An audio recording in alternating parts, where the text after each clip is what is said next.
जब वेदों को बदनाम करना शुरू कर देते हो, अपने कर्मों को छोड़ देते हो, गौ माता को आज निरादर करते हो, उसकी हत्या करते हो, तो क्या होता है फिर आप खत्म हो जाते हो। और वो ही कलयुग है, अंधकार, घोर अंधकार, जहां आपको अपने शरीर से आगे कुछ भी नहीं दिखता। Kalyug is destruction of the soul.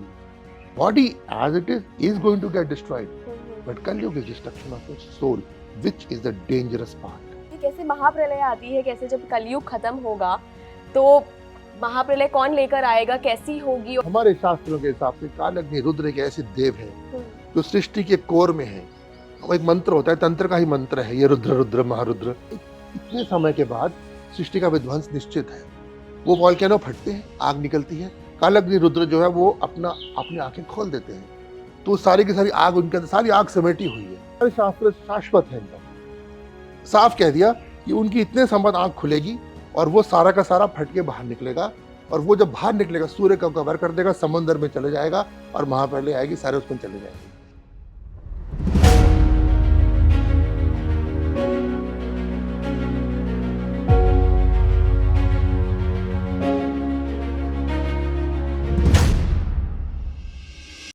नमस्कार, आप देख रहे हैं टाइम्स ऑफ इंडिया ग्रुप का स्पिरिचुअल प्लेटफॉर्म स्पीकिंग ट्री और मैं हूं आपके साथ इला गोस्वामी।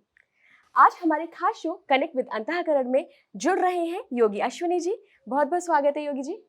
हर हर महादेव। पर्दे पे बहुत कम, लेकिन पर्दे के पीछे योगी अश्विनी जी बहुत एक्टिव रहते हैं। ध्यान फाउंडेशन की इंस्पिरेशन है और साथ ही देश विदेश सब जगह हमारी जो भारतीय वैदिक परंपरा है और साथ में जो रियल स्पिरिचुअलिटी है ना, जो असली अध्यात्म है, वो पहुंचा रहे हैं। तो योगी जी, सबसे पहले जो मेरी जिज्ञासा है वो मैं ये पूछना चाह रही थी कि क्यों आप इंटरव्यूज पे नहीं आते, क्यों आप ऐसे पर्दे के पीछे पूरा एक्टिव रहते हैं? लेकिन हमें भी बहुत मुश्किल हुई आपको इंटरव्यू के लिए मनाने की। तो क्या कुछ स्पेसिफिक रीजन है या आप साधनाओं में रहते हैं, उसकी कोई एक बाउंडेशन होती है? क्या कारण है इसका? जैसे आप साधना की, आपने जैसे बात करी ना, जी जी, साधना बोला आपने, तो सूर्य उदय से पहले उठना होता है। बिल्कुल। सूर्य साधना होती है। हर जितनी भी प्रणालियां हैं योग की, सब में पहली साधना जो बताई गई है वो सूर्य साधना बताई गई है। फिर जब सूर्य अस्त होते हैं, सूर्य संयम, उस वक्त सूर्य संयम होता है। उसके बाद जो अपनी इंटरनल प्रैक्टिसेस हैं वो होती हैं। अच्छा। उसके बाद जो कार्य है वो होता है। अब भी जो हमारा कार्य है, अब जो जितनी कैटल ट्रैफिकिंग है इंडो बांग्लादेश बॉर्डर पे, ये किसी बीएसएफ के ऑफिशियल से आप पूछो, हमने पिछले 7 साल में उसको 40% से 50% घटा दिया है। अच्छा। जितने हमारे सोल्जर्स पे अटैक्स होते थे, 40 से 50% घट गए हैं। तो ये सब जो है, ये सब करने के लिए कुछ समय चाहिए होता है। पहली चीज ये हो गया स्थूल कारण। हर चीज के 2 कारण होते हैं, एक स्थूल होता है, एक सूक्ष्म होता है। ये स्थूल कारण है कि समय आपके पास कितना है। अब सूक्ष्म कारण उसका क्या है कि जब कोई भी साधक कैमरे के सामने जाता है तो उसकी छवि उसमें आ जाती है। अभी आपने ये देखा होगा, हमने इंडियन मेडिकल एसोसिएशन के सामने जाके जो डेमोन्स्ट्रेशन दी थी। एक छोटा एग्जांपल देता हूँ, बॉम्बे में, आज बात को मेरे ख्याल से आज से 12-13 साल हो गए कि 200 डॉक्टर्स के सामने हम लोग जब गए थे तो उन्होंने हमें 5 फोटोग्राफ दी थी, ध्यान फाउंडेशन के लोग थे, और उसको देख के आप डायग्नोस करो कि इसमें प्रॉब्लम क्या है, कहाँ कहाँ। अच्छा। तो हम तो घूमते घामते बॉम्बे घूमने गए थे, तो वहां पहुंच गए थे, तो हमने कहा कर देते हैं, मगर फिर आपको हमें सर्टिफिकेट देना पड़ेगा। अच्छा। मुंह जुबानी नहीं तो ऐसे तो चलता रहता है। क्योंकि अब मीडिया के सामने, कैमरे के सामने ऐसी बात करना, सोचो कितना रिस्क होता है, गलत हो गया तो। और उन्हीं का फोरम, उन्हीं का आईएमए हॉल, उन्हीं के डॉक्टर्स। हम 4-5 लोग उठ के चले गए थे वहां पे, उन्होंने फोटोग्राफ्स दी। अब वो फोटोग्राफ्स देख के जब इन लोगों ने डायग्नोसिस दी, ध्यान फाउंडेशन के लोगों ने, तो उस वक्त उनके होश उड़ गए, उनके होश उड़ गए। मेरे को अगर वो वीडियो मेरे पास अभी तक है, जब प्रोग्राम खत्म हुआ वो डॉक्टर्स भाग के मेरे पास आए, तो मेरे हाथ में एक पेपर था, मेरे हाथ से छीन लिया। अच्छा। और मेरे को वो पेपर छीन के बोलते हैं, इसमें आपने क्या लिखा हुआ है? अब उसमें लिखा है मूल स्थान स्वदेष्टान, black spot on the left, मूल स्थान 1 पेटल मिसिंग। अब उन्होंने ये पढ़ा कि तो ये क्या है, मूल स्थान क्या होता है, कौन सी पेटल मिसिंग है? मैंने कहा ये आप लोगों के मतलब की चीज नहीं है, ये जो भी क्लैरवॉयंट डेमोन्स्ट्रेशन कर रहे, जो उनको दिखा, उन्होंने वो बताया। अब उस फोटोग्राफ को देख के जब 85% एक्यूरेसी से, ये उनके शब्द हैं, हमारे पास पूरा वीडियो रिकॉर्डेड है वो, और हमारे पास सर्टिफिकेट भी है, जब 85% उन्होंने बोला आप एक्यूरेट हैं, 85%। अच्छा। फिर हमने कहा अच्छा काम करते हैं, हमारे जो भी लोग हैं साथ में, इनसे स्ट्रेनुअस आसन करवाओ, 40 मिनट्स करवाओ, उसके बाद इनकी पल्स चेक करो, रिकॉर्डेड है डॉक्टर से सारे वहां पे। फिर उन्होंने जब पल्स चेक करी तो पल्स 50-20% घटी हुई थी, बड़ी नहीं हुई थी, घटी हुई थी। तो उनकी होश और उड़ गया कि आप 40 मिनट से स्ट्रेनुअस आसन कर रहे हो, सारे आपने घटा ले, आपकी पल्स 20% घटी हुई है, ये कैसे रिकॉर्डेड है, ये कैसे घट गई? मैंने कहा आप ये समझो, अब आपके जो प्रश्न है उस पर आते हैं कि why not in front of the camera, क्योंकि अब जब हमने उनकी फोटोग्राफ देखी, फोटोग्राफ देख के उनकी ऑरा दिखी, अब वो ऑरा कैद होगी ना फोटो के अंदर। बिल्कुल। अब अगर ये कॉन्टिन्यूसली कैमरे के सामने जाते रहेंगे तो फिर हम में और जो फिल्म स्टार्स हैं उनको फर्क नहीं रह जाएगा, और हमारी समझ में हम में और उनमें बहुत फर्क है। हम रियल वर्ल्ड के स्टार्स हैं, वो मूवी वर्ल्ड के स्टार्स हैं। तो रियल वर्ल्ड के जो स्टार्स होते हैं वो अपना कार्य करते हैं। आपने कभी भगवान शिव को देखा है, कभी आपने माता शक्ति को देखा, आपने कभी श्री गणेश को देखा है? आप बताओ देखा है? नहीं। हम आपको दिखाते हैं, ओपन चैलेंज करते हैं, हम आपको दिखाते हैं। जो क्रिया है, जो प्रक्रियाएं हैं, या तो हम ये कर सकते हैं या हम वो कर सकते हैं। क्योंकि अगर हमारी बार बार छवि अगर जाएगी, तो उससे क्या होता है, और के ऊपर दुष्प्रभाव पड़ता है। This is a practical thing, we have demonstrated that, this is not theoretical. जब दुष्प्रभाव पड़ता है तो क्या होता है, it affects me. Yogi ji, आज का जो अंतःकरण का विषय हमने सोचा था, कलयुग के बारे में मैं जानना चाहूंगी, और बहुत सारे हमारे दर्शक हैं जिनकी जिज्ञासाएं आई हैं कलयुग से जुड़ी हुई, कि कलयुग क्या है, कहाँ है कलयुग, क्या चल रहा है तो कौन सी स्टेज में है, आगे क्या होने वाला है। आप इतने ज्ञानी हैं, आपसे जानना चाहूंगी मैं कि क्या है कलयुग आखिर। काली, डार्कनेस, कलयुग शब्द का अर्थ क्या होता है? युग ऑफ डार्कनेस। अब डार्कनेस क्या होती है, समझने का विषय है। अगर मैं आपसे पूछता हूँ व्हाट इज डार्कनेस, हर किसी के लिए अलग अलग परिभाषाएं हैं। डार्कनेस की एक ही परिभाषा है, डार्कनेस होती है where there is no light. आपने बिल्कुल सिंपल टर्म्स में बता दिया, मैं बहुत शायद डीप सोच रही थी। सोचो बताओ, डार्कनेस क्या होती है? अगर रोशनी नहीं होगी, कितना मर्जी सोचते रहो बैठे हुए, वही तो बता रहा हूं मैं, बेसिस ही मिसिंग है हर जगह। Darkness is when there is no light, it is darkness. Dark युग्स, 4,32,000 years is the description given of Kalyug in Srimad Bhagavatam and in Vishnu Puran. 4,32,000 साल। अब आप चलोगे अगर, इट इज 4:3:2:1, टोटल मेक्स 10, तो 4.32 मिलियन ईयर्स आपके जो होते हैं वो आपका बनता है एक महायुग। ठीक है।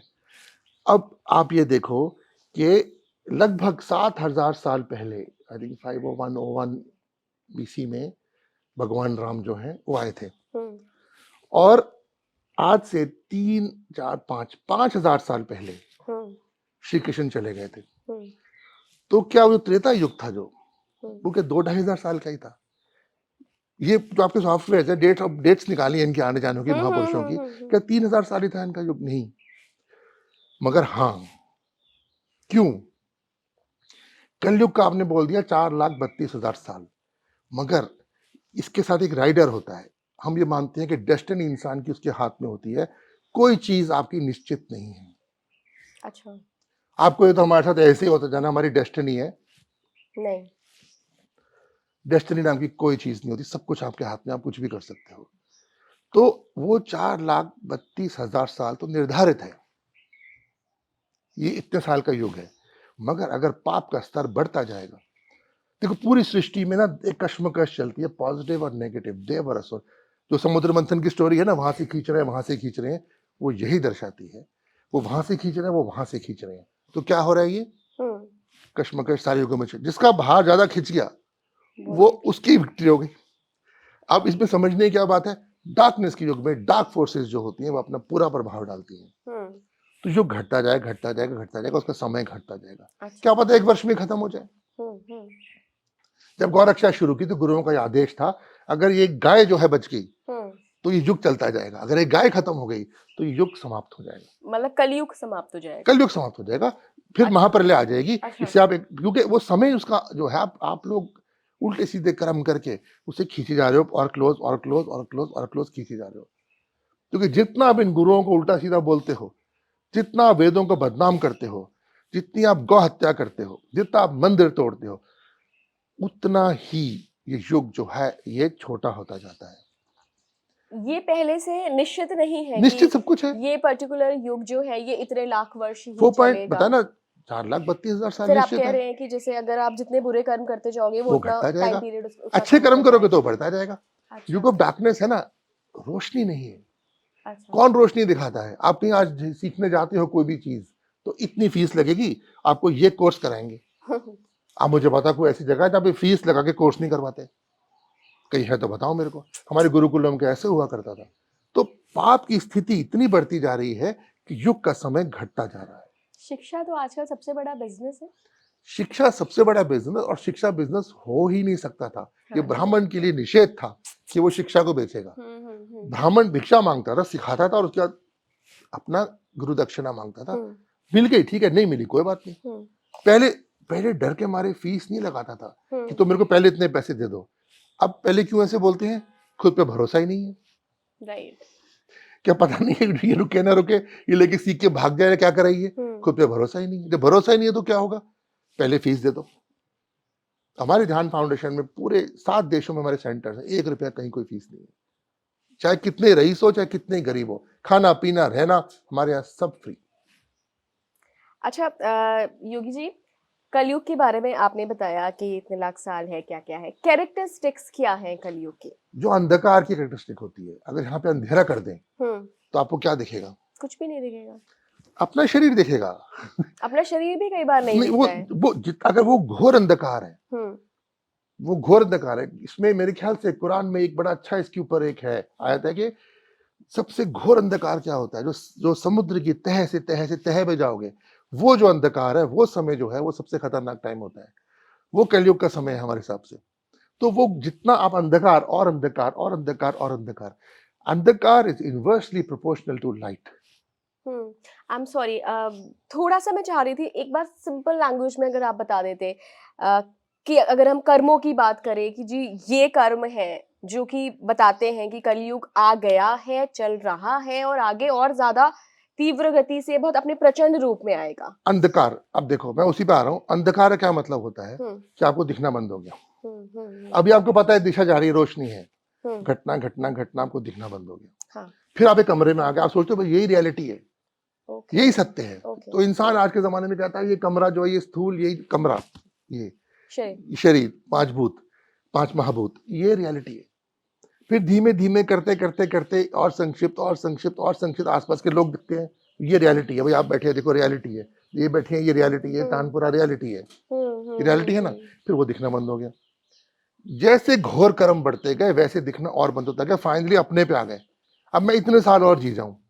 अरे इतने लाखों करोड़ों साल निकल गए, वो ना बचे, तुम कब तक बच लोगे? रोशनी कोई दिखाने वाला नहीं है। मेरा पॉइंट क्या है बेसिक, जो आपको समझना बहुत जरूरी है, रोशनी के बिना कोई फायदा नहीं है, कितने मर्जी आप नॉलेजेबल हो जाओ, आप अपने शरीर से आगे देख ही नहीं पाओगे। फिर वो शरीर कब तक चलना है? एक दिन तो जाएगा ही जाएगा। Because energy can never be created और destroyed, it always changes form, and energy is never a constant. वो हमेशा बदलेगी, इधर इट विल गो अप और इट विल गो डाउन, या ऊपर या नीचे। तो आप कहो मैं यही रहूंगा, ऐसे सारा वक्त जवान रहूंगा। Beauty business is the maximum paying business. आप जवान हो जाओ, आपकी शक्ल पे थोड़ा लगा देते हैं, आप ऐसे कर लो, आप ऐसे कर लो, तो आप you understand, you are getting into darkness darkness darkness darkness darkness. और जब वो करना शुरू करते हो, तुम्हारे कर्म खत्म होने शुरू होते हैं। You start thinking only about your self, my, I, me, my self. एक वर्ड मैंने ऐड किया, mind, I, me, my self and mind. जितना अंधकार, उतना अपने अंदर अंदर अंदर अंदर, उतना सृष्टि को भूल गए। और हमारी क्रिएशन डिजाइंड ऐसे है, जो भूल गए वो गया, जो भूल गए वो गया। आप सृष्टि को भूल गए, सृष्टि आपको छोड़ देगी। आप ईश्वर को भूल गए, ईश्वर आपको छोड़ देगा। मंदिरों के बाहर इतनी लंबी लाइन लगी होती है, सारे क्या करने जाते हैं? क्या पड़ोसी के लिए कुछ मांगने जाते हैं? अपने लिए मांगने। बस यही पॉइंट आ गया ना। अब वो रोशनी है कि अंधकार है? ये बताओ, वो रोशनी है कि अंधकार है? ये अंधकार है। अपने लिए आप मांगो, अपने लिए मांगो मांगो मांगो, मगर इसलिए मांगो कि आपको सृष्टि को देना है। ये अगर तो आप जो आगे चल के अगर तंत्र की प्रक्रियाएं पूछेंगे मेरे से तो बताऊंगा मैं किस तरीके से कैसे सृष्टि को दिया जाता है। मगर आपने क्योंकि सृष्टि को देना है, आप इसलिए मांगो। आपको तो ये शरीर छोड़ना ही छोड़ना है एक दिन। आप अंधकार में आते आते अपने कर्मों को सारे खत्म कर लेते हो, आप वेदों को बदनाम करना शुरू कर देते हो। फिर क्या होता है फाइनली, जब वेदों को बदनाम करना शुरू कर देते हो, अपने कर्मों को छोड़ देते हो, गौ माता को आज निरादर करते हो, उसकी हत्या करते हो, तो क्या होता है फिर आप खत्म हो जाते हो। और वो ही कलयुग है, अंधकार, घोर अंधकार, जहां आपको अपने शरीर से आगे कुछ भी नहीं दिखता। और अब देखो कमाल की चीज क्या होने वाली है, इसको आपको रिकॉर्ड करो, इस चीज को नोट करो, समय आने पे दिखाना। अब नया कॉन्सेप्ट आ रहा है, metaverse. Right.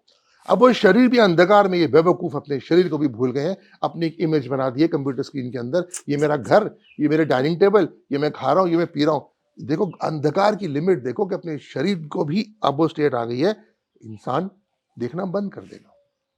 You see how it is beautifully flowing one into the next, into the next, into the next. So Kalyug is destruction of your soul. Body as it is going to get destroyed. But Kalyug is destruction of your soul, which is the dangerous part. बिल्कुल। Netflix पे एक series है black mirror, इस नाम से है, black mirror ही शायद नाम से है। उसमें जैसा जो आप बता रहे हैं ना, ये मेटावर्स एंड ऑल, ये टेक्नोलॉजी का इस्तेमाल, आप यकीन नहीं मानेंगे, मैंने उसके जितने एपिसोड देखे मुझे डर लग गया अंदर से कि अगर ये भविष्य है तो मैं ये भविष्य नहीं देखना चाहती बिल्कुल भी।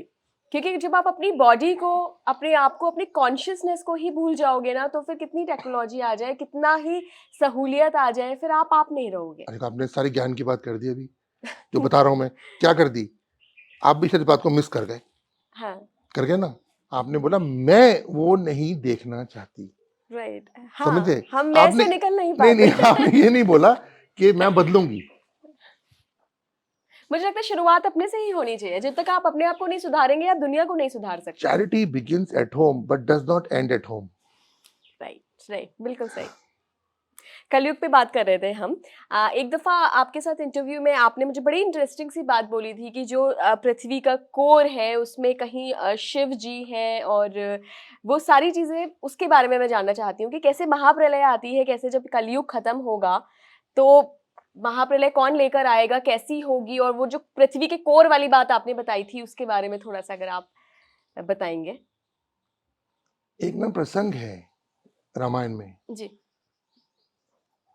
कि जब भगवान राम के जाने का समय आया तो उन्होंने अपनी अंगूठी निकाल के एक धरती की क्रैक है ना ऐसे डाल दी। अच्छा। और हनुमान को बोला मेरी अंगूठी चली गई, जरा ले आऊं। अंगूठी गई सीधा पाताल। हनुमान गए पाताल, वहां बैठे थे वासुकी नाग। तो वहां पे हनुमान ने देखा अंगूठियों का ढेर लगा हुआ है, अनगिनत अंगूठियां। हनुमान ने कहा ये कौन, मेरी अंगूठी कौन सी है इनमें से? मेरे श्री राम की अंगूठी कौन सी है? उन्होंने कहा कोई भी उठा लो, कोई भी उठा लो। मतलब सारी श्री राम की अंगूठियां हैं। ये युग, ये महायुग, मनमंत्र, फिर काल, ये 3 स्टेप्स होती हैं। ये बदलेगा और जब महायुग, अगला महायुग आएगा, फिर श्री राम जन्म लेंगे। अब वो एक और यूनिवर्स में जन्म ले चुके हैं, अब उन्हें ले नहीं चुके, वो लेंगे, उनको जाना है।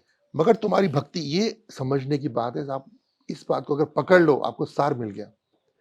अगर इस बात को पकड़ लो आपको सारा योग का सार मिल गया। अगर तुम्हारी भक्ति में इतनी शक्ति है कि भगवान राम को तुमको अपने से अलग करना पड़ा जाने के लिए, बहुत बड़ी बात है ये। तो वो जा ही नहीं सकते अगर तुमने उनको पकड़ रखा है, तो वो योग बदलेगा ही नहीं अगर तुमने उनको पकड़ रखा है। तो इसलिए वो हर युग के एंड में, क्योंकि तुम हनुमान हो, उनको छोड़ने को तैयार नहीं हो, हर युग के एंड में अंगूठी फेंक देते, चाहे बेटा लेके आ, और जब तक तुम जाओगे वो जा चुके होंगे। बिल्कुल, जब तक तुम पहुंचोगे वो जा चुके हो। भक्त में ये शक्ति होती है कि वो अगर चाहे तो कुछ भी बदलता है, वो भगवान को भी ना हिलने दे वहां से। भक्त में ये शक्ति होती है। तो ये प्रसंग हमेशा इसको याद रखो कि युग अंत होगा। और जो हम वो डिस्कशन कर रहे थे, मुझे ध्यान आ रहा है, हम कालग्नि रुद्र की बात कर रहे थे। yes. अगर आप येलोस्टोन नेशनल पार्क जाओ, यूएसए में एक जगह है, तो वहां पे नीचे उसके वैल्कनस है, और वो बोलते हैं वो वैल्कनस कभी भी फट सकते हैं। और हमारे शास्त्रों के हिसाब से कालग्नि रुद्र एक ऐसे देव हैं जो सृष्टि के कोर में है। एक मंत्र होता है, तंत्र का ही मंत्र है ये, रुद्र रुद्र महारुद्र बोलते हैं हम लोग। अच्छा। तो इसके आगे भी कुछ होते हैं, मैं सारा बता नहीं सकता।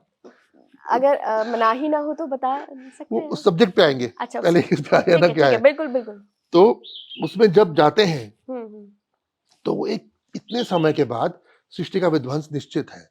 वो वॉल्केनो फटते हैं, आग निकलती है, कालाग्नि रुद्र जो है वो अपनी आंखें खोल देते हैं। तो सारी की सारी आग उनके अंदर, सारी आग समेटी हुई है। अच्छा। पृथ्वी के कोर की गर्मी सूर्य की कोर की गर्मी के बराबर है। हुँ, कैसे पॉसिबल है? आप सूर्य के पास जब पृथ्वी पिघल जाए, ये बिल्कुल। गर्मी वो गर्मी कैसे पॉसिबल है, बताओ मेरे को। ये गर्मी और वो गर्मी कैसे पॉसिबल है सेम होना? क्या साइंस में कहीं इस चीज़ ऑफ के कोर्स इट्स बारे में? देयर। अब देख लो, स्टडी कर लो, कभी खोल के देख लो। हुँ। तो वो गर्मी और वो गर्मी सेम है। नहीं, मैं वही उसी की बात कर रही हूँ कि क्या उस गर्मी और वो गर्मी सेम है इस बारे में, और कहीं कोई कोई व्यक्ति होल्ड किया हुआ है पृथ्वी के कोर में जो व्यक्ति एनर्जी है? नहीं, व्यक्ति नहीं होल्ड करा हुआ, व्यक्ति नहीं होल्ड करा हुआ। हाँ, एक छोटी सी बात समझो, वॉल्केनो क्यों फटता है? उसके पीछे क्या साइंस है? कभी सोच के देखा है उसके कि वो पीछे वॉल्केनो क्यों बाहर निकल के नहीं आ रहा था पहले? उसका एक समय क्यों निर्धारित है फटने का? उस समय जब क्यों बाहर गैसेस निकलता है? मिक्स हो जाती हैं और वो एकदम अति पर आ जाती हैं तब बाहर ये आ आप जाता आ है। गए ये मैं स्थूल, आपको बहुत लेमन लैंग्वेज में ये स्थूल, साइंटिफिक चीज़। साइंटिफिक ये नहीं है, हुँ, साइंस ये नहीं कहती। हुँ। ये स्थूल डिस्क्रिप्शन है कि गैसेस का मिक्सचर हुआ, हुँ। कैसे हो गया? वो मूवमेंट कहाँ से शुरू हुई? कि आपस में मिक्स हुआ, केमिकल रिएक्शन की मूवमेंट शुरू कहाँ से हुई? उसी का डेफिनेशन है। उसकी डेफिनेशन आपको बता ही नहीं कोई पाएगा, वोल्केनो से इस साल कोई गया ही नहीं। क्यों? वहाँ तक जा नहीं सकते। हुँ। इट्स ऑल योर हाइपोथेसिस, कंजेक्चर्स, जो आपने सोच के हुँ। हिसाब लगा के बता दिया। साइंस हर 10 साल में चेंज हो जाती है, और साइंस हर साल में 10 साल में चेंज हो जाएगी, तो how will you believe them what they से? बिल्कुल। हमारे शास्त्र शाश्वत है एकदम।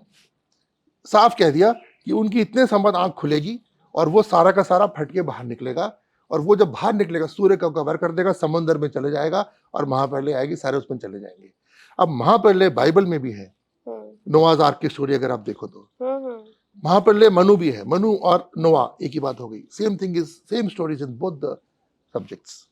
तो क्या हुआ ये कि वो जो अग्नि निकली उसे सब भस्म कर दिया हुँ। और महाप्रलय आ गई। हुँ। और ये रेपिटेटिव है, युग के खत्म होने में होना ही है। हुँ। मगर इसमें ज्ञान की क्या बात है?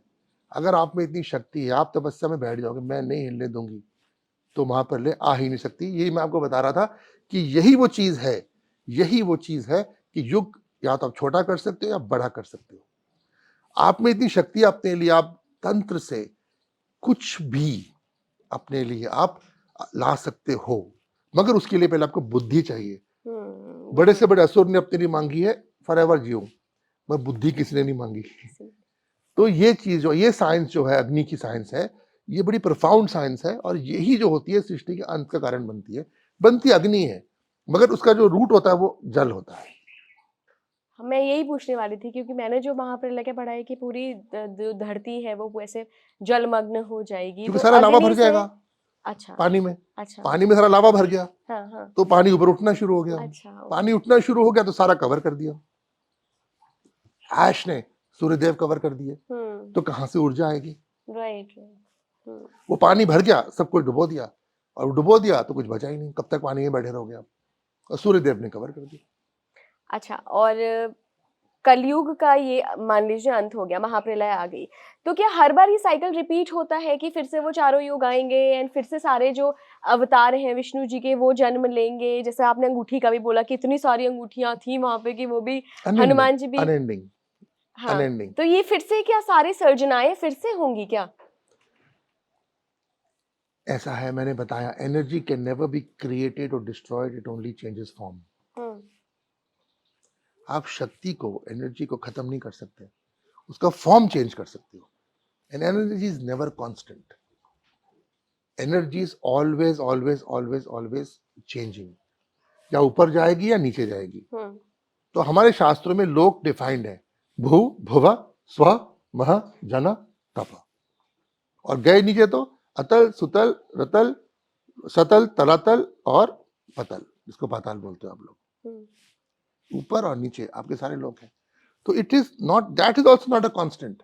वो लोग भी सारे खत्म होते हैं, मगर सबका समय निश्चित है। अच्छा। इतने समय तक, वो कर्मों के हिसाब से उसको बदल दो। कर्मों में इतनी शक्ति होती है, साधना में, योग में इतनी शक्ति होती है, आप कुछ भी बदल सकते हो। तो एक एक उदाहरण के तौर पे पूछना चाहती हूँ, बहुत बहुत नॉर्मल सा सवाल है ये, कि आपने कलयुग में अच्छे कर्म किए, आपने कलयुग का समय जो है वो भी छोटा कर दिया या बड़ा कर दिया, जैसे जिस बड़ा, भी बड़ा छोटा कर नहीं, दिया, वो तो सॉरी, उल्टा करना हाँ पड़ेगा। उल्टा करना पड़ेगा। आपने बहुत अच्छे कर्म किए, सारे लोग साधनाओं में आ गए, बिल्कुल एकदम आध्यात्मिक हो गए, कर्म सबके अच्छे हो गए। तो उसके बाद जो युग आएंगे आने वाले, क्या उनमें फिर रावण, राम, श्री कृष्ण ये सब वही मैं लोग बता रहा हूँ, आएंगे? वो रेपिटेशन है। ये हमने बात करी एक यूनिवर्स की, ऐसी कई पैरेलल यूनिवर्सेस हैं।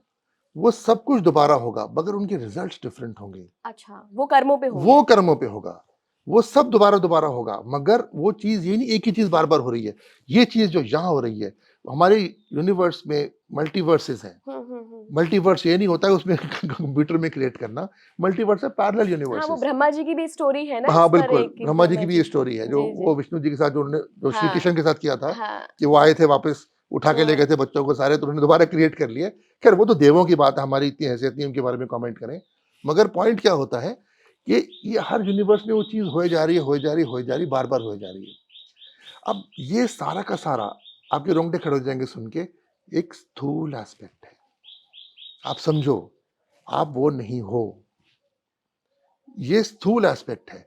ये सब बना हुआ है, it is all made, manufactured, factory made, it's all made and it's just put there for you to jump from there to there and there to here. अपना बेवकूफ बनाने के लिए, अपने आप को एंटरटेन करने के लिए वीडियो गेम्स खेलते रहो बैठे हुए, मगर उसमें कॉइन्स इकट्ठे करोगे, कितने मिलियंस कॉइन इकट्ठे कर लो, उससे कुछ मिलना तो है नहीं। वो तो कॉइन जब कंप्यूटर आपको ऑफ हुआ, कॉइन सब यहीं छूट गए। क्या हम भी कहीं किसी यूनिवर्स में मौजूद हैं ऑफ और कोर्स किसी मैं रूप दिखा में, दूंगा, किसी कभी योग फॉर्म में? साधना करोगे तो मैं तुम्हारे सारे रूप तुम्हारे को दिखा दूंगा, किस किस में कौन कौन से युग में कहाँ कहाँ हो। मतलब वो डॉक्टर स्ट्रेंज आई थी पिक्चर, वो कहीं ना कहीं हमारी ही सभ्यता और हमारी स्कल्पचर से उन्होंने लिया है ये मल्टीवर्स का कॉन्सेप्ट। हमारी सभ्यता के सिवा और कोई सभ्यता है ही नहीं। हम्म, वेदों की सभ्यता हमारी जिस बोलने से मतलब है, और हम्म, कोई सभ्यता है ही नहीं। कौन सी है मुझे बताओ, कौन सी ऐसी सभ्यता है जो हमारी वेदों की सभ्यता से पूर्व है? हम्म, कोई नहीं है। तो ये जो सारे कॉन्सेप्ट्स हैं, ये स्थूल कॉन्सेप्ट्स हैं, फिजिकल। हम्म, सृष्टि जब जन्मी तो किसी कारण से जन्मी, ये स्थूल कॉन्सेप्ट है। वो डिस्कस हम कभी कर सकते हैं कि सृष्टि बिल्कुल। का जन्मने का कारण क्या था, हम्म, क्या क्या हुआ उसके बाद। ये स्थूल कॉन्सेप्ट्स है। This is physical, this all is artificial, it is physical. इसको माया क्यों बोलते हैं? क्योंकि ये माया है, ये तो है ही नहीं। हम्म, अगर ये किसी से आप पूछो, किसी से पूछ के देखना, हम्म, ये दिख रही है मुझे, आप कैसे कह सकते हो है ही नहीं? है जवाब आपके पास? बताओ, ये दिख नहीं रहा सामने, ये कैसे है ही नहीं? ये शरीर दिख नहीं रहा, कैसे है ही नहीं? बताओ। आप तो इतने ज्ञानियों से मिलते हो सुबह से शाम तक, कितने इंटरव्यूज करते हो, कैसे है ही नहीं? बताओ। बिल्कुल बिल्कुल। क्यों है ही नहीं? क्योंकि इसका स्वरूप निरंतर बदल रहा है। तो ये स्वरूप है कि इसे जो 5 मिनट पहले था या 10 मिनट बाद होगा, विच इज द रियल ट्रुथ, वो तो माया बदलता आई ही थिंक जाएगा। हम पे भी डिपेंड करती है योगी जी कि हम, हमारे अंदर क्या है। मैं आपको वैसे ही देखूंगी जो मैं खुद होंगी, आपको नहीं लगता? इसको प्रतिबिंब क्या बोलते हैं हम लोग, कि जैसा इंसान खुद होता है वो दूसरे को वैसा ही देखता है, इसमें कोई शक नहीं। ऐसा ही है, जैसा इंसान खुद होता है वो दूसरे को वैसा ही देखता है। मगर जैसा इंसान खुद होता है वो हमेशा वैसा नहीं रहता। मैंने बताया, energy can not be created और destroyed, it only changes form. आप निरंतर, आपका स्वरूप बदल रहा है, निरंतर निरंतर निरंतर। लोग बदलते हैं। अभी आज से 20 साल पहले छोटी सी लड़की लगते होगे, तो अब ये लगते हो, आज से 20 साल के बाद कैसे लगोगे? सोचने की बात है ना। बिल्कुल तो बिल्कुल। वो इला है कि ये इला है कि वो इला है? इला इसमें से किसको बोलोगे? क्या वो जिंदा है? वो छोटी सी बच्ची कहाँ है? वो जिंदा है? नहीं। कहाँ गई? Death is of the physical, death is of the state of mind, बिल्कुल नॉट बिल्कुल ऑफ द सोल। तो बिल्कुल। वो है नहीं, मगर वो फिर भी है। अभी हम सेशन करेंगे तो उसमें अगर आओगे, देखोगे तो वहां पे उसमें ले चलेंगे तुम्हारे को, तुम्हारे पूरे के पूरे जन्मों में तुम्हारे को ले चलेंगे, तुम्हारे बचपन में तुम्हारे को ले चलेंगे, तुम्हारे बुढ़ापे में।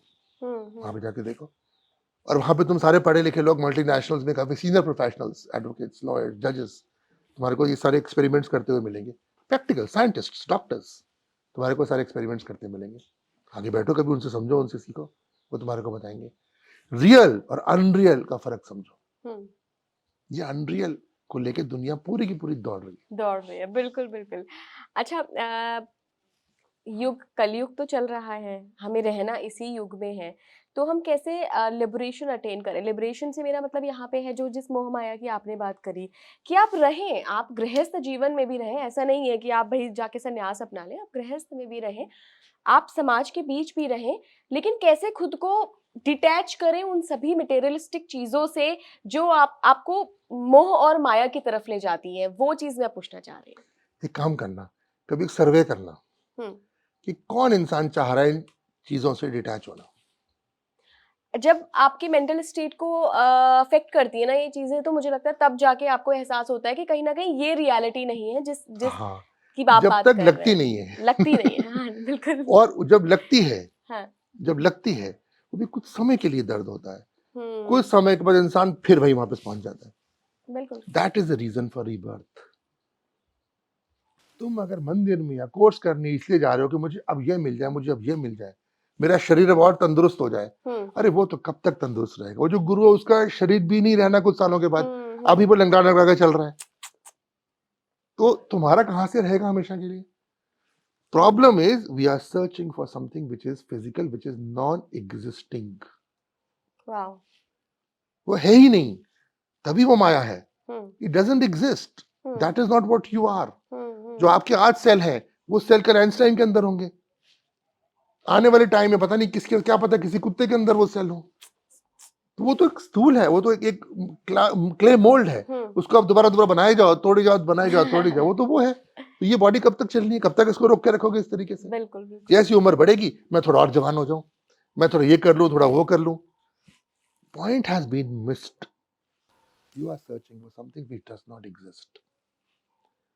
गुरु जब रोशनी दिखाएगा तो इस अंधकार से, घोर अंधकार से कुछ आसपास दिखना शुरू होगा, फिर और कुछ, फिर और कुछ, फिर और कुछ, and that is the indication that your consciousness is evolving. जब अपने से आगे आप सोचना शुरू करोगे, आपको सब दिखना शुरू होगा, आपको सब वो फील होना शुरू होगा। मैं अपनी जर्नी के बारे में बताता हूँ एग्जांपल। हाँ, बिल्कुल। मैं यहाँ पे, हम लोग जब प्राणिक हीलिंग करते थे आज से 35-40 साल पहले, प्राण एनर्जी। प्राणिक अच्छा, हीलिंग हम लोगों ने ही मोस्टली शुरू करवाई थी अच्छा, इंडिया अच्छा, के अंदर। अच्छा, अच्छा। हम जब शुरू करते थे, हमने जब बेस बनाया था प्राणिक हीलिंग का यहाँ पे, हुँ, हुँ, तो मेरे बड़े अच्छे टीचर थे एक, हुँ, उनको कभी नहीं भूल सकता मैं। तो एक दिन मैं जा रहा था सेंटर, हुँ। तो जाते जाते ना मैंने देखा खेत में गाजर उखेड़ रहे हैं। उस वक्त यहाँ पे सारे खेत हुआ करते थे, अच्छा। या अरविंदो रोड पे। तो अरबिंदो रोड पे? हाँ, ये अच्छा। सारे खेत थे, तो उस टाइम पैदा भी नहीं हुई होगी, तो ये सारे खेत थे। तो मैं निकल रहा था, तो मैं देखा गाजरें उखाड़ रहे हैं, हुँ, तो मुझे ना मेरे हार्ट बीट बढ़ गई, टक टक टक टक होने लगी। मेरी हार्ट बीट क्यों बढ़ रही है? हुँ। हम लोग तो सब कुछ खाते, सारे मीट खाते थे, सारी तरह की शराब पीते थे, सब कुछ करते थे। आप हाँ, हम सब कुछ करते थे। अच्छा, हम लोग पीछे बैकग्राउंड हमारी पठान है, पठान मुसलमान नहीं होते, अच्छा, कुछ कन्वर्ट हो गए, उनको पठान बोलते हैं। हम लोग पठान है बैकग्राउंड से, अच्छा, हमारी अच्छा। सारी डाइट्स होती थी। तो हम जब अच्छा सब खाते पीते थे, तो फिर हम निकले, मैंने कहा हम सब कुछ तो खाते थे, गाजर देख के ऐसे क्यों हो रहा है? मैं सीधा अपने टीचर के पास गया, मैंने कहा आप सर ये बताइए कि मेरे को पैल्पिटेशन क्यों हो रही है? मेरे सामने अगर 10 आदमी आ जाए तो मैं तब नहीं डरता। हुँ, हुँ, आई एम हुँ, अ ये ट्रेन्ड गाजर मार्शल उखाड़ने। आर्टिस्ट। मैंने कहा मुझे इतनी सालों की साधना है मेरी, मगर मेरे को ये घबराहट क्यों हो रही है गाजर उखड़ते देख के? कहते बेटा आज तुम ना इवॉल्व हो गए। मैंने कहा इवॉल्व कैसे हो गया? गाजर वहां उखड़ रही है, इवॉल्व मैं कैसे हो गया? हुँ, कहते तुम्हारी कॉन्शियसनेस का एरिया बढ़ गया। वो गाजर जो फील कर रही है वो तुम फील कर रहे हो, समझे? वो गाजर जो फील कर रही है वो तुम फील कर रहे हो, तो तुम्हारा एरिया बढ़ गया। हुँ। अब एक काम करो, बुकों को खाना खिलाना शुरू कर दो। अच्छा, ये आपके गुरु ने आपको टीचर, इंस्पिरेशन दी। अच्छा, टीचर जो बेसिक हमारे टीचर थे प्राणिक हीलिंग टीचर के, थे, अच्छा। उन्होंने, गुरु ने तो खैर जो दिया वो तो मैं बता ही नहीं सकता। तो उन्होंने कहा अब खाना खिलाना शुरू कर दो। हुँ, अब मेरी आदत ये थी, मेरे से जो कह दिया किसी को मैं समझदार मानता हूँ, तो हुँ, मैं फॉलो जरूर करता हूँ। मैंने जाके खाना खिलाना शुरू कर दिया। उसके बाद जो ग्रोथ हुई, उसके बाद जो एक्सपीरियंसेस हुए, वो ऑफ कोर्स बताने की डिस्कशन की बात नहीं है, मगर it was phenomenal, it was phenomenal. But आप कुछ एक्सपीरियंसेस आई थिंक हमारे दर्शकों के साथ शेयर कर सकते हैं, अगर आपको कंफर्टेबल लग रहा है तो? एक छोटा सा मैं बताता हूँ। हुँ, एक बाबा जी हैं, अभी भी हैं, हुँ, हुँ, हुँ। तपोवन में रहते हैं। अच्छा। तो हम कहते हैं ना, मैंने एग्जांपल क्यों दिया था इन टीवी चैनल्स का, हुँ, जिन्होंने हुँ, पत्थर फेंके हैं, हुँ, या आज वही उनके एग्जिस्टेंस खत्म हो गई है। हुँ, तो मेरे को याद है उस वक्त, इस बात को हो गया आज से 20 साल या 22 या 25 साल हो गए। तो मैंने उस वक्त नई नई गाड़ी खरीदी, सिएलो, उस वक्त आई थी, अभी वो ऐश कलर की गाड़ी थी, अच्छा। बहुत कम होती थी रोड में उस टाइम, उस वक्त 6 लाख रुपए की थी। तो मैंने खरीदी। तो मेरा कंस्ट्रक्शन का बिजनेस हुआ करता था। अच्छा अच्छा। तो लेके उनसे मिलने गया, गुड़गांव किसी के यहाँ आए हुए थे। तो मैंने कहा तो मेरी जैसे आदत होती है कि ये दिमाग बहुत तेज था और जब तक जवाब न मिले हम छोड़ते नहीं थे। और अकल थी नहीं, ये भी पॉइंट था। अच्छा, ये भी था। अकल थी नहीं कि गुरु क्या होते हैं, ये शक्तियां क्या होती हैं, अकल थी नहीं। एरोगेंस बहुत ज्यादा थी, डरते किसी से थे नहीं। तो हमने कहा चलो उनसे पूछते, हमने उनसे उल्टी सीधी बातें पूछनी शुरू कर दी। तो हमने पूछना शुरू कर दिया, ये बताओ आत्मा कहाँ है, मुझे क्यों नहीं दिखती। आज कोई मेरे से पूछे मुझे क्यों नहीं दिखती, मैं उसको बोलूंगा हाँ बेटा मैं दिखा देता हूँ, 6 महीने साधना करो हमारे साथ, मैं आत्मा तुम्हारे को दिखा देता हूँ। मगर वो अलग ही डायमेंशन के लोग होते हैं, उनके पास समय नहीं होता हम जैसे बेवकूफों से बात करने का। उनकी डायमेंशन अलग होती है। कहते हैं तुम क्या पूछना चाह रहे हो, ऐसी याद शक्ल याद है, तुम क्या पूछना चाह रहे हो। मैंने कहा आत्मा मुझे क्यों नहीं दिखती, तुम उसके लायक ही नहीं हो। मैंने कहा मैं लायक नहीं हूँ। मैं लायक कैसे नहीं हूँ। मैंने कहा मैं हर चीज के लायक हूँ, तुम बेवकूफ हो। मेरे मुंह पे कह दिया, मुझे गुस्सा आ गया। मैंने कहा मेरे पास जिंदगी में क्या नहीं है, मैं कहाँ से बेवकूफ दिख रहा हूँ। मेरी डिस्कशन हो रही है वहाँ बैठ के, मैं कहाँ से बेवकूफ दिख रहा हूँ। ऐसे गुस्से में यूं करके देखा मेरे को, मुंह उधर कर लिया। मैंने कहा कोई बात क्या हो गया। हम नीचे उतरे, हम गाड़ी में बैठे, मेरे साथ में मेरे कोई साहब थे, हम गाड़ी में बैठे, हमने गाड़ी ड्राइव करके वापस आ गए। उस वक्त ये टोल बैरियर ये सब नहीं हुआ करते थे। अच्छा। यहाँ पे एक तो शराब के ठेके होते थे, डंडा लगा रखा होता था कि कड़े गाड़ी जाती थी। हमने भी गाड़ी लाइन में लगा ली, एक गई दूसरी गई, टोटल 6 गाड़ियां थी। कहीं से एक टेम्पो आया और उसने इतनी जोर से टक्कर मारी, हमारी सेलों को इतना बड़ा डेंट। तो मेरे साथ जो बैठे थे वो कहते इससे पैसे लो। मेरे में इतनी अकल थी, मैंने कहा था बिल्कुल नहीं। मैंने कहा थैंक यू भाई साहब। तो क्या वो हैरान हुआ बड़ा, पुलिस वाले भी आ गए, लोग भी निकल आए, नहीं इससे आप कम से कम 5,000 मिलेंगे, आपकी इतनी महंगी गाड़ी है। मैंने कहा इसने इतना बड़ा एहसान करा है मेरे ऊपर। किसी को बात समझ नहीं आई, मेरे साथ जो साहब बैठे थे उनको भी समझ नहीं आई। उन्होंने बाद में पूछा ये क्या आपका दिमाग खराब हो गया है। तो मैंने बोला मैंने उनको इरिटेट कर दिया था, उसका रिएक्शन होना था। शुक्र मनाओ ये रिएक्शन इस पे उतर गया और मैंने अपनी गाड़ी वो 5 साल रखी, मैंने वो डेंट नहीं निकलवाया। बट आप इतने लॉजिकल थे, जो आप उनसे आत्माओं पे सवाल कर रहे थे कि सोल के एग्जिस्टेंस बताइए, और अचानक से अगले ही पल आपको एकदम से रियलाइजेशन कैसे हो गया कि ये इस वजह से है क्योंकि मैंने उनके साथ ऐसा व्यवहार क्योंकि मेरे बेसिक्स बहुत स्ट्रांग हैं। मेरे अच्छा। संस्कार बहुत स्ट्रांग हैं। गुस्से पे कंट्रोल नहीं था। अच्छा।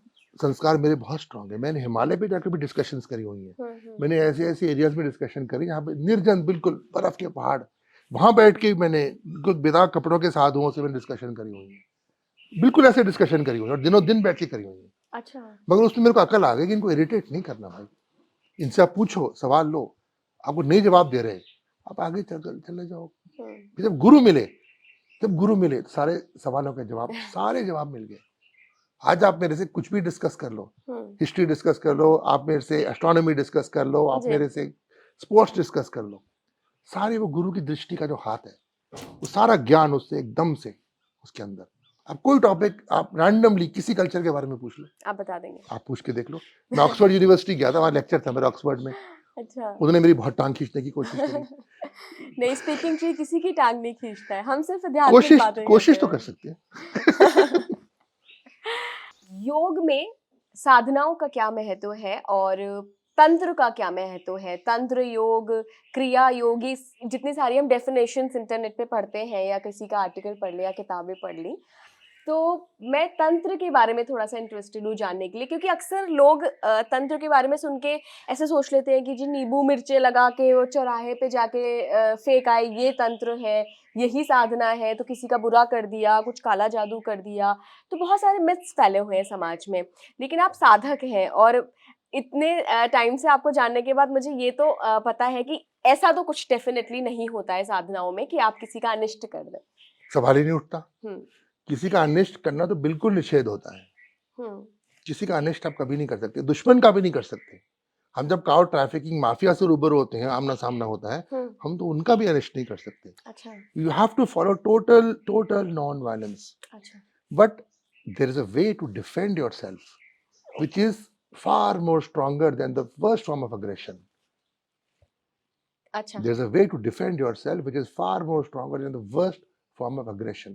शील्ड्स होती हैं कुछ अपने आसपास शील्ड्स बना दी जाती हैं, जिनका जो इफेक्ट होता है, जो हम पे अटैक करता है, उससे बहुत ही भयानक इफेक्ट होता है। आपको नहीं किसी को अटैक करना, आपको सिर्फ अपने आसपास शील्ड बनानी है, बस दैट्स ऑल। तो तंत्र जो शब्द है पहले ही, ये ब्लैक मैजिक नहीं है, ब्लैक मैजिक होता है ओकल्ट, वो अफ्रीका के जंगलों से आया है, लोगों ने उठा लिया वहां से। अच्छा। तंत्र होता है तनोति, त्रयति, mixture of these two words. अच्छा। First is expansion of consciousness, then liberation from the bondages of Maya. ये तंत्र होता है। और तंत्र क्यों जरूरी है? तंत्र इसलिए जरूरी है कि पहले तो हजारों साल उम्र होती थी योगियों की, नॉर्मल लोगों की भी कई सौ साल होती थी। आज उम्र 60-70 साल पहुंच जाए, आदमी कहता है बहुत जी लिए, कम हो गया, ये हो गया, वो हो गया, ऐसे हो गया, बस जैसे मेडिकल साइंस एडवांस करिए, बीमारियां और एडवांस करती जा रही हैं। तो अब उम्र जो है वो इंसान की घट रही है।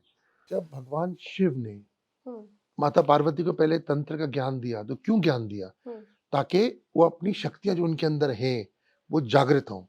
अच्छा। क्योंकि अब जब वो पैदा हुए, उन्होंने जन्म लिया, शक्तियां सारी भूल गई। अब तुम्हारे को तुम्हारा क्या स्वरूप तो नहीं मालूम ना, किस लोक से आए हो, क्या शक्ति हो, कुछ नहीं पता।